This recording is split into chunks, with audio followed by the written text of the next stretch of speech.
干嘛？怎么可以乱摸？我是小雨，今年12岁。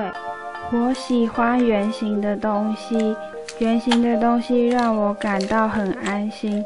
从小到大，我只玩圆形的玩具，我不喜欢与别人接触，只喜欢圆的东西。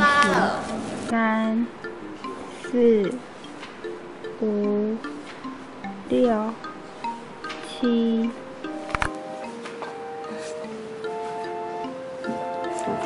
你这小孩怎么这样子啊？你是他妈吧？你这人怎么教小孩的啊？一直乱推了，莫名其妙吗你？对不起。妈妈为什么要一直说对不起？走了啦，站好。你刚刚为什么乱把别人推到旁边啊？你不知道这样很没礼貌吗？我之前怎么教你的啊？看我，我不是跟你讲过，跟别人讲话的时候看着别人吗？有时候我常常听不懂别人在说什么。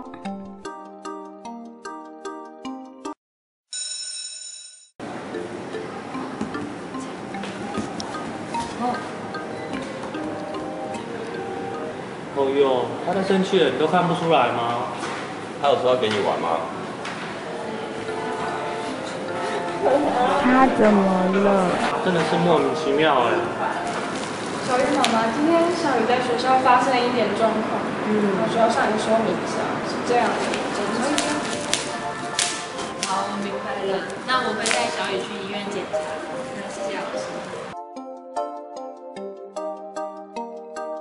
紫色的葡萄，紫色的葡萄。对，小雨好棒哦！小雨，等一下，小雨啊！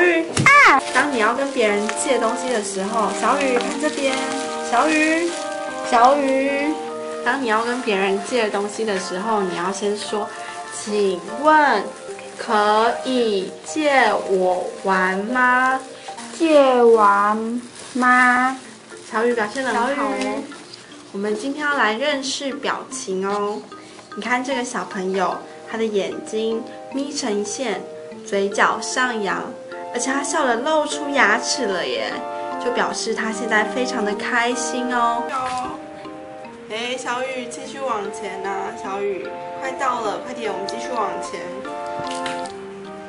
加油加油！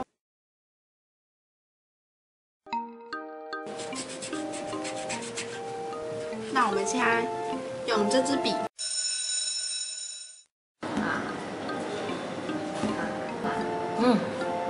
苏老师之前说，要拿别人东西前要说，请问可以借我玩吗？好啊，我们就一起玩吧。小雨走了啦。小雨。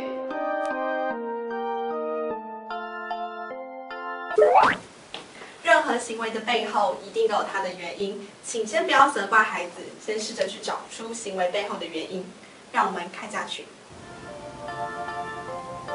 原来如此，小雨，你要去捡那个是不是？好。小雨要吃饭喽。小雨怎么啦？这个。妈妈，我爱你。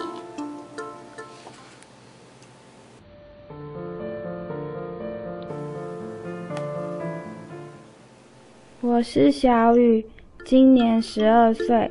有人说，我们就像是来自遥远星球的孩子，不知道地球的语言，也不知道地球人的生活方式。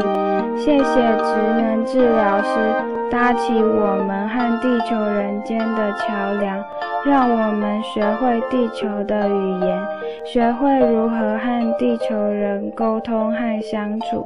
我很高兴，现在终于能和地球人当好朋友了。